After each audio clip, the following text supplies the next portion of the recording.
it's quite overwhelming, even though it's been a bit of a process. So, and I was always, I've been really keen for the role in the last few months. To get the news was, yeah, quite overwhelming, and you automatically think about, the people close to you and what it means to them, your family and wife and kids, mum and dad.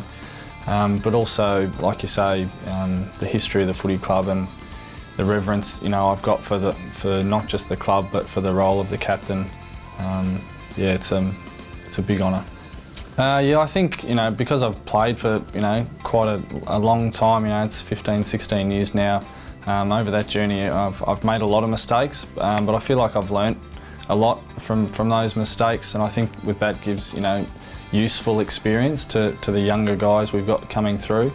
And the thing I've always prided myself on is, that resilience side of things. In tough times, and there will be some more challenges ahead, that to remain visible and vocal and very much a part of it when things are when things aren't going well, just as when they are. To be fair, I think with the tumultuous last few months, the first order of business is first of all to get to know the new coach, Luke Beveridge, and also just to get the players as one together. I keep using the phrase, in the same boat, heading in the same direction, which is one of the great things about all footy clubs. The great thing about this footy club is that sense of community and belonging to a common cause, and it can sound a bit cliched, but that's the way forward for our footy club at the moment. I was talking to Justin Cordier, our head fitness manager, a couple of days ago, and we talked about this notion of it's blue sky. With the difficulties of last year, now it does feel like there's a bit of regeneration, and I'm invigorated by that.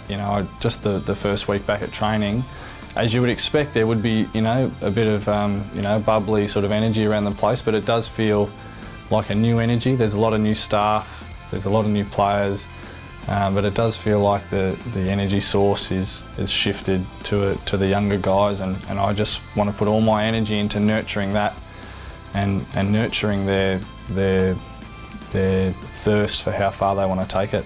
It's still my favourite part of playing footy, is that when you emerge out of the tunnel and go out onto the ground with the noise of your supporters behind you, it does feel quite primitive, and it is the game at its bare bones. And I just think, I'm already just thinking about how proud I am of the playing group and of the footy club and my part in that. I'm just playing a small role in that. I can't wait to run out round one and give West Coast a bit of a fright.